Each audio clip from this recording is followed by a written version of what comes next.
অষ্টম শ্রেণীর গণিত বইয়ের মুনাফা অধ্যায়ের অনুশীলনী 2.1 সমস্যা 2 নিয়ে আজকে তোমাদের সাথে আলোচনা করব।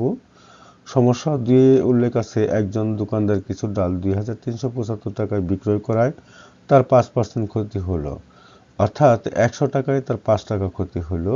ওই ডাল কত টাকায় বিক্রয় করলে তার 6% লাভ হতো, অর্থাৎ 100 টাকায় 5 টাকা ক্ষতি না হয়ে আরো 6 টাকা লাভ হতো।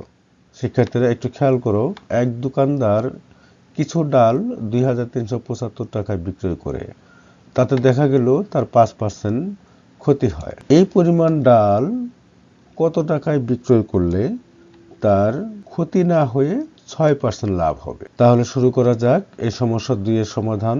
আমরা এই 5% ক্ষতি থেকে শুরু করব। 5% ক্ষতিতে বিক্রয় মূল্য 100 বিয়োগ 5 টাকা। যেহেতু ক্ষতি হয়েছে সুতরাং 100 থেকে 5 টাকা বিয়োগ করতে হবে।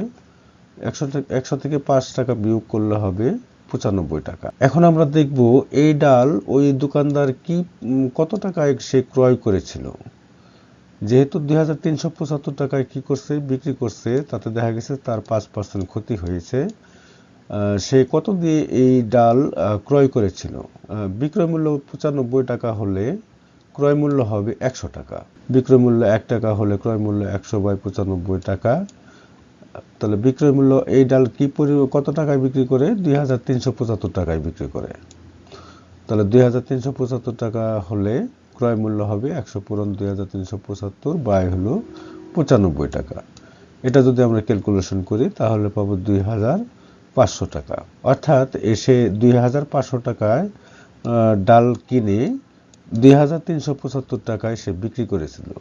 তাহলে আমরা লিখতে পারি ডালের ক্রয় মূল্য 2500 টাকা। এখন এই 2500 টাকা দিয়ে সে ডাল ক্রয় করেছিল, এখন কত টাকা বিক্রি করলে তার শতকরা 6 টাকা লাভ হবে? তাহলে আমরা লিখতে পারি 6% লাভে বিক্রয় মূল্য 100 যোগ 6, 106 টাকা।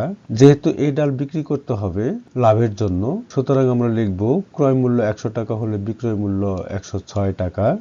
ক্রয় মূল্য 1 টাকা হলে বিক্রয় মূল্য 106/100 টাকা। ডালের ক্রয় মূল্য 2500 টাকা হলে 106 পূরণ 2500 বাই হলো 100 সমান 2650 টাকা। ওই দোকানদারের 6% লাভ করতে হলে তাকে 2650 টাকায় ডাল বিক্রি করতে হবে। সুতরাং আমরা লিখব ওই ডাল 2650 টাকায় বিক্রয় করলে তার 6% লাভ হবে।